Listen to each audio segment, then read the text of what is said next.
Pinupuri ka namin, O Diyos, Ama, Anak at Espiritu Santo.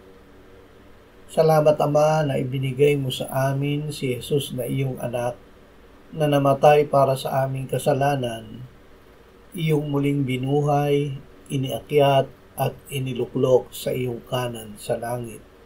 Salamat na ibinigay mo sa amin ang iyong banal na Espiritu at sa pamamagitan niya ay ibinuhos mo ang iyong pag-ibig sa aming puso. Ama, sa araw na ito ay muli naming babasahin, pakikinggan at pagbubulay-bulayan ng iyong mga pangako at utos.